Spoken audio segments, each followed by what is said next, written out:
इस श्रीमद् भागवतम में 18,000 श्लोक, 335 अध्याय और 12 स्कंद हैं। यह भागवतम कल्प वृक्ष के समान सबके मनोरथ पूर्ण करने वाली है। ये भागवत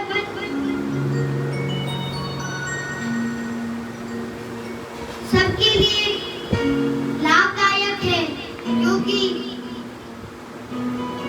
जब हमारे पिछले पुण्यों का उदय होता है तभी हमारी श्रीमद् भागवतम को श्रवण करने में या कराने में रुचि होती है। और जितने दिनों तक श्रीमद् भागवतम का श्रवण चलता है, श्रवण विधि चलती है, उतने दिनों तक हमारे पितर भीष्म खाते हैं, छप्पन भोग खाते हैं। ऐसा पुराणांतर में पुराणों में वर्णन है। अब व्यास जी कथा के आरंभ में मंगलाचरण द्वारा भगवान कृष्ण का ध्यान कर रहे हैं, तो हम सभी भी हाथ जोड़कर ध्यान करते हैं। ओम नमो भगवते वासुदेवाय।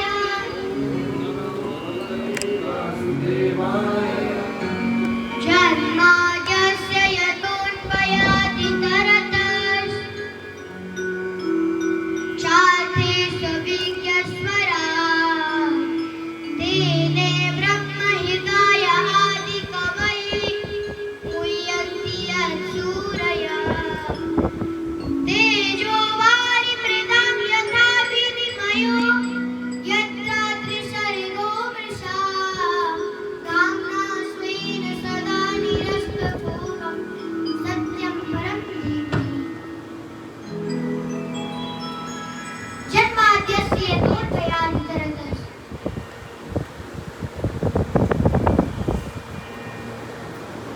भगवान जो है जन्म, उत्पत्ति, पालन, संहार। जन्म अर्थात उत्पत्ति, और भगवान तीनों काम करते हैं, उत्पत्ति, पालन, संहार।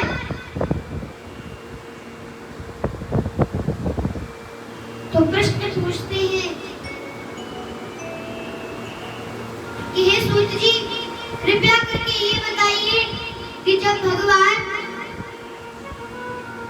उत्पत्ति, पालन, संहार करते हैं तो भगवान लिप्त क्यों नहीं होते?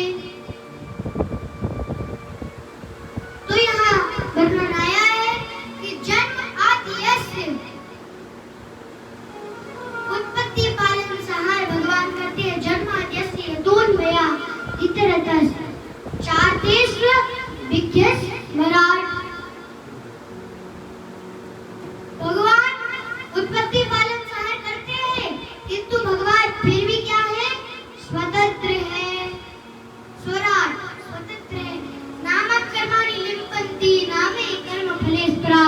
भगवान कभी लिप्त नहीं होते।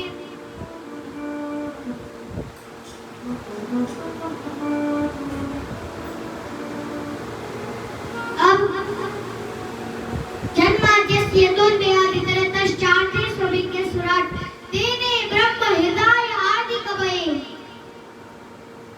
और प्रथम जीव ब्रह्मा को ही भगवान स्वयं कह रहे, प्रथम जीव ब्रह्मा को ही मैंने, सबसे प्रथम ब्रह्मा को मैंने ज्ञान डाला। ब्रह्मा जी की तेने ब्रह्म हृदय, ब्रह्मा जी के हृदय में ज्ञान डाला। तेने ब्रह्म हृदय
जैसा कि प्रभु की बदौलत हमारा सारा कार्य हो रहा है। तो भजन में ऐसी पंक्तियां हैं, करते हो तुम कन्हैया मेरा नाम हो रहा है, करते हो तुम कन्हैया मेरा नाम हो रहा है, मेरा आपकी कृपा से, मेरा आपकी कृपा से सब काम हो रहा है, आपकी कृपा से सब काम हो रहा है, मेरा आपकी कृपा से सब काम हो रहा है, आपकी कृपा से सब काम हो रहा है। करते हो तुम कन्हैया, करते हो तुम जलागो, मेरा नाम हो रहा है, आपकी कृपा से सब काम हो रहा है, आपकी कृपा से सब काम हो रहा है।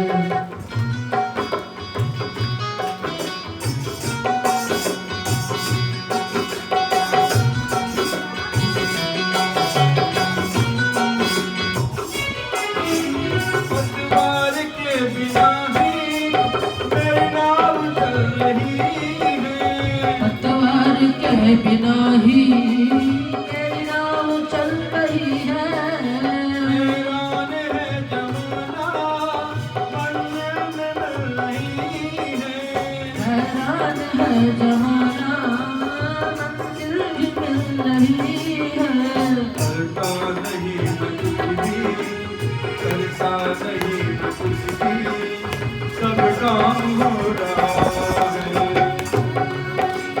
मेरा आपकी कृपा से सब काम हो रहा है।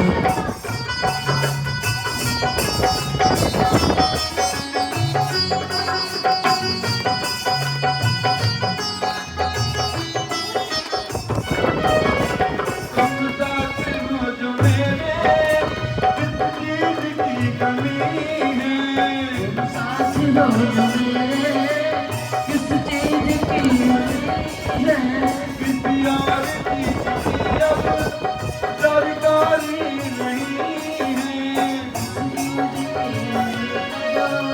सरकारी नहीं है, तेरी बात से खुदा हो, तेरी बात से खुदा हो, कुल काम हो रहा है, मेरा आपकी कृपा से सब काम हो रहा है, मेरा आपकी कृपा से सब काम हो रहा है।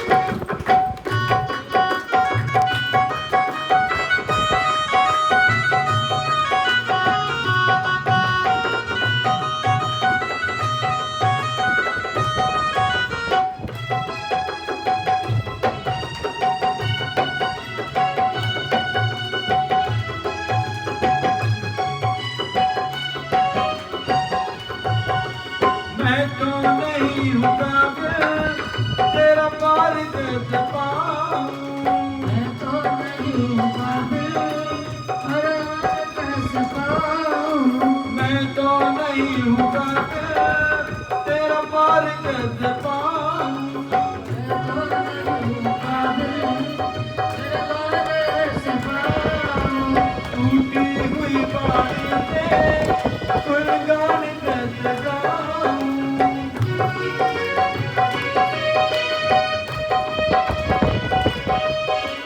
तेरी प्रेरणा से ही, तेरी प्रेरणा से ही मेरा काम हो रहा है, मेरा आपकी कृपा से सब काम हो रहा है, करते हो तुम जो रागो, करते हो तुम रागो, करते हो तुम गाना, करते हो तुम गाना, मेरा नाम हो रहा है, मेरा आपकी कृपा से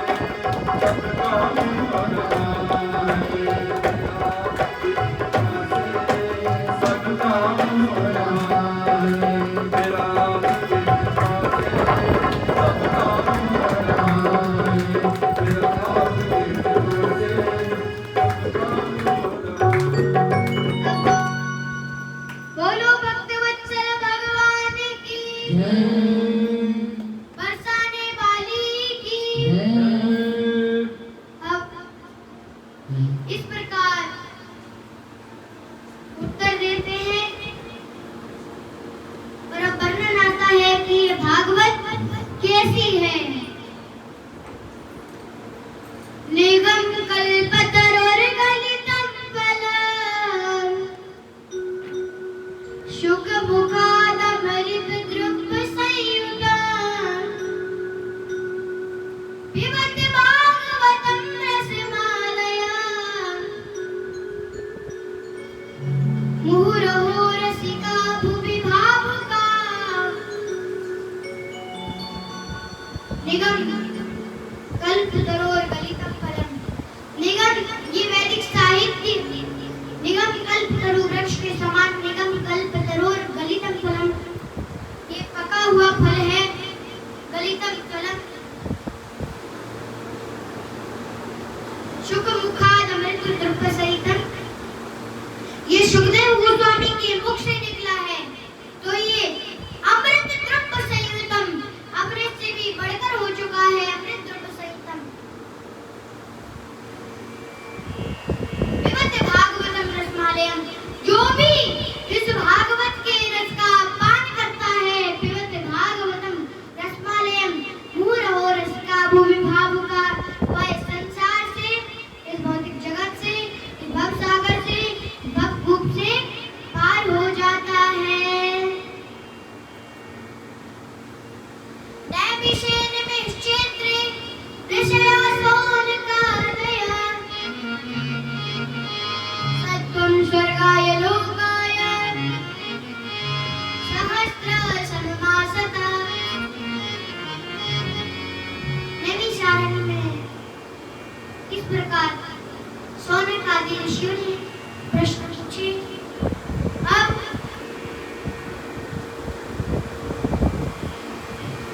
भक्ति के महत्व की वर्णन आता है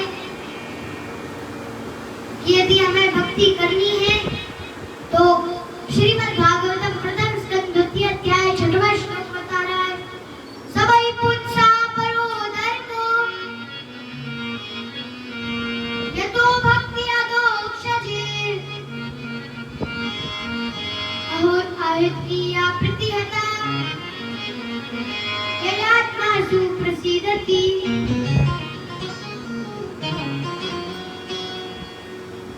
सबई पुच्छा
प्रकार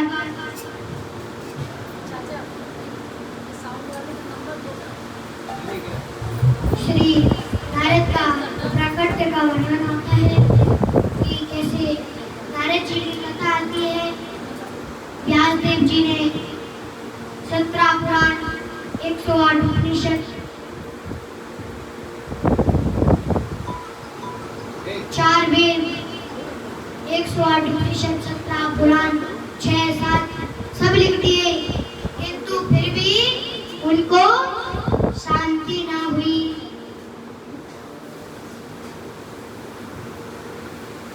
शांति ना हुई क्योंकि उन्होंने 17 पुराण लिख लिए, सब कुछ लिख लिया, 108 उपनिषद लिख लिए, 4 वेद लिख लिए, 6-7 लिख लिए, किंतु फिर भी उनके मन में शांति ना हुई।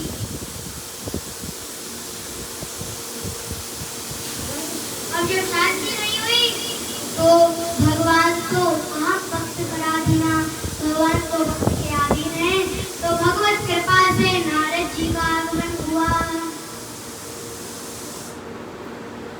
बिना हरि कृपा मिले नहीं संता, बिना हरि की कृपा के बिना संत नहीं मिलते। भगवत कृपा हुई तो संत मिले, बिना हरि कृपा मिले नहीं संता। बिना हरि कृपा के संत नहीं मिलते, भगवत कृपा से संत मिले, और भगवत कृपा से नारद जी का आगमन हुआ। वाले का नंबर मिला अब नारद जी उनसे नहीं मिल रहा है। काम बनाते भी और काम बिगाड़ते भी। बात हो गई? अच्छा भैया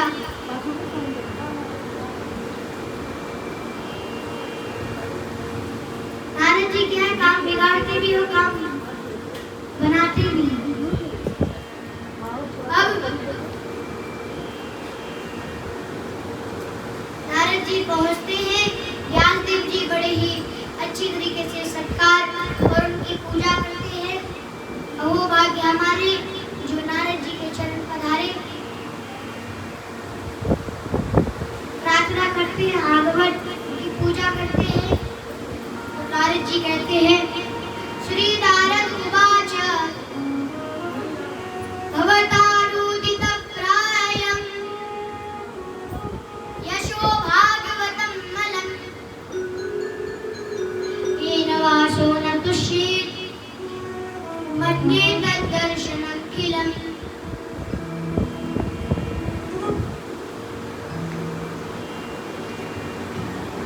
नारद जी कहते हैं, भवतानुदित प्रायं यशो भागवतं मलं। हे व्यासदेव जी, आपने 17 पुराण 108 उपनिषद 4 वेद 6-7 लिख दिए, किंतु आपने अभी क्या नहीं लिखा? भवतानुदित प्रायं यशो भागवतं मलं।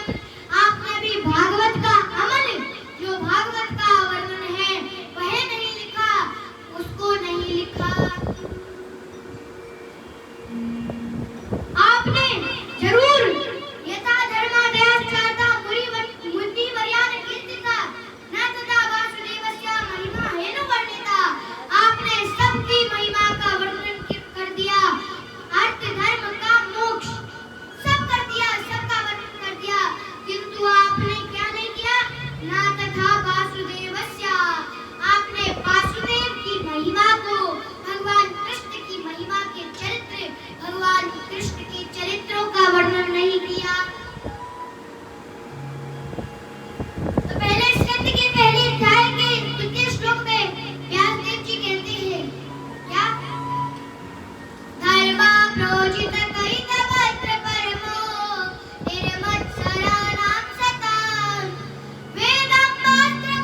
इस प्रकार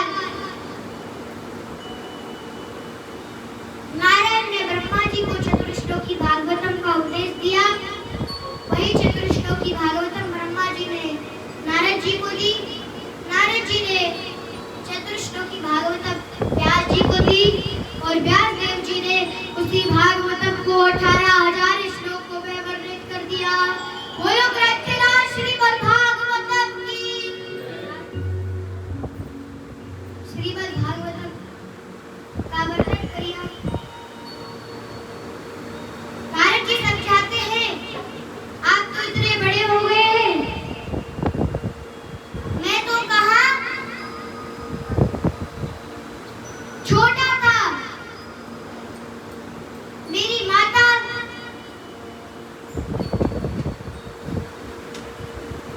एकात्मजा मे जननी योषी मूढ़ा च किंकरी मध्यात्मजे नन्यगतो चक्रे स्नेहान् बन्धनम्। मेरी माता चतुर्मास में संत महात्माओं को प्रसाद खिलाती थी।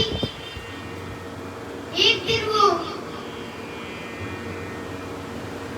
गाय का दूध निकालने के लिए जब गई, तब उनको संध्या के समय एक सर्प ने डस लिया और उस सर्प के काटने से मेरी माँ की मृत्यु हो गई। नारद जी बताते हैं, मेरी आंखों, ये दो आंखों में से एक गर्म आंसू निकल रहा था और एक ठंडा आंसू निकल रहा था। अब ठंडा आंसू मतलब चलो कोई बात नहीं, अब माता ही थी, भक्ति में कोई बालक बनता तो माता रोकती। अब तो माता भी नहीं है तो अब तो अच्छे से भक्ति करना है। गरम आंसू निकल रहा था एक तरफ से। अब गरम आंसू किस चीज का था? गरम आंसू इसका था, माता चली गई।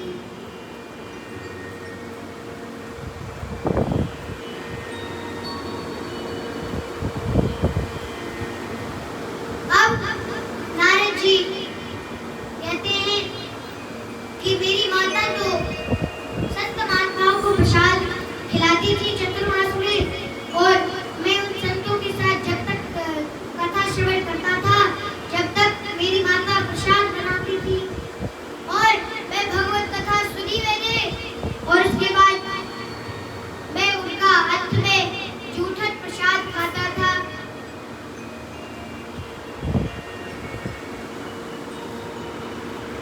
और मैं उनका उच्छिष्ट जब खाने लगा, एक दिन जब मेरी माता की मृत्यु हो गई, तब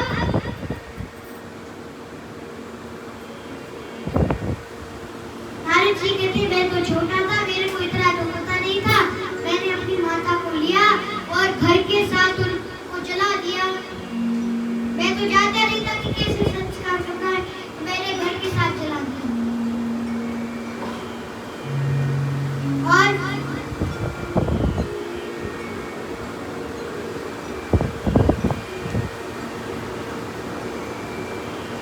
अब मैं उत्तर दिशा की ओर निकल पड़ा, उत्तर दिशा की ओर चल पड़ा। मैं बहुत देर तक चला, फिर मेरे में थकावट आई तो मैं एक वृक्ष के नीचे बैठ गया। एक वृक्ष के नीचे बैठा तो मेरे को झपकी लगी, और उसी झपकी में एक क्षण के लिए बहुत सुंदर दर्शन हुआ, प्रकाशमान दर्शन हुआ, और एक क्षण में चला गया। एक क्षण में चला गया। नारद जी कहते क्या था वो, क्या था? बार बार देखने के लिए पूरी समाधि लगाते हैं, किंतु नहीं देख पाते। आकाशवाणी होती है, अरे पुत्र नारद,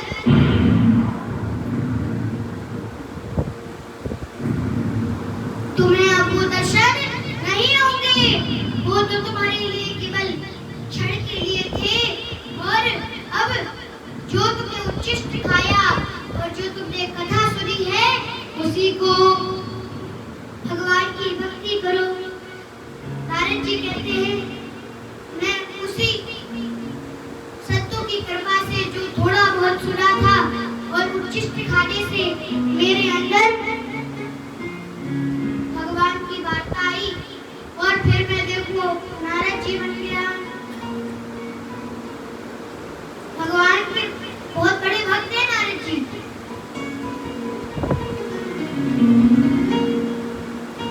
और इस प्रकार सुखदेव जी भी ऐसे ही थे। तो सुखदेव जी की अमर कथा भी आती है। नारद जी क्या करते, काम बनाते भी और काम बिगाड़ते भी हैं। नारद जी गए, नारद जी ने पार्वती माता से कहा आपको पता है आपके पतिदेव जी मुंडों की माला पहनते हैं, अब किसकी पहनते हैं? और वो तो अदृश्य हो जाते हैं नारद जी। अब पार्वती माता परेशान कि किसकी पहनते हैं, किसकी। अब पार्वती माता जी पूछे शिव जी ये बताइए आप ये मुंडों की माला किसकी पहनते हैं? तो शिव जी कहते हैं आपकी तो पहनते हैं, जब आप चली जाती हैं तो आपके वो मुंडों की माला मैं धारण करता हूँ, एक एक करके जॉइंट करता जाता हूँ। पार्वती जी कहते हैं मतलब आप हमेशा अमर रहते हैं? शिव जी कहते हैं हाँ हम तो अमर रहते हैं। पार्वती जी कहते हैं तो हमें भी अमर बनना है।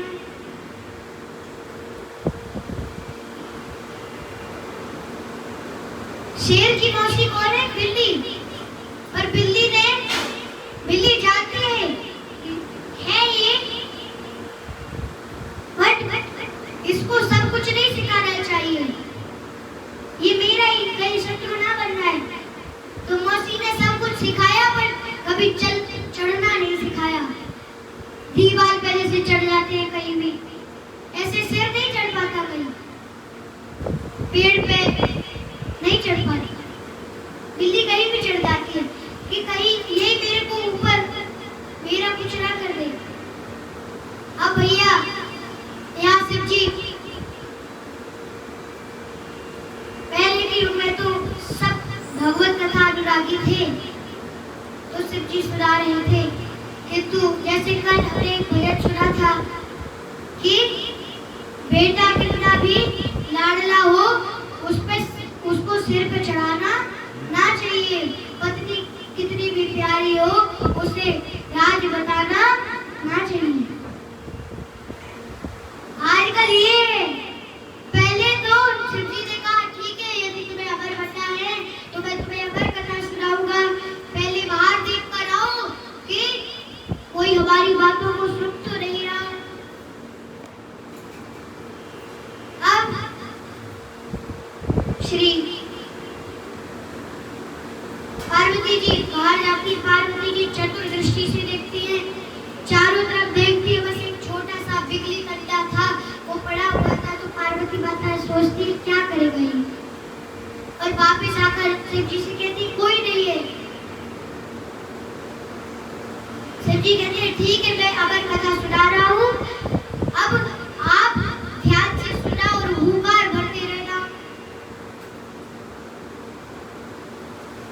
अब ऐसे कर करके नवम स्कंद तक पहुंचे और नवम स्कंद के बाद पार्वती जी को निद्रा देवी आ गई। अब 11वें स्कंद में उठी पार्वती जी कहती है मैं तो राम जी का चरित्र और भगवान कृष्ण का चरित्र सुनी ही नहीं पाई। तो शिव जी कहते हैं तो भाई हुंकारी कौन कर रहा था, हुंकारी कौन कर रहा था? पार्वती माता कहती मैं तो नहीं कर रही थी,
वायरस नहीं हो रहा क्योंकि तू वायरस नहीं है, वायरस जल्दी फैलता है।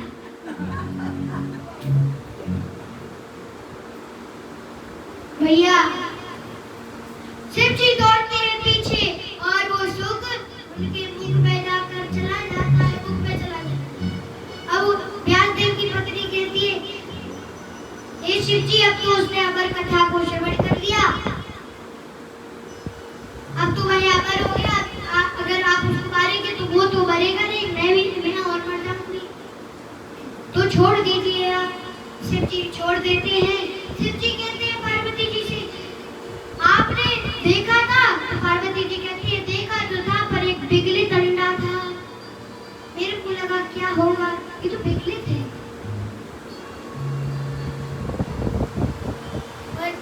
अब सुखदेव जी जब मुख से निकलेंगे, ये आगे कथा में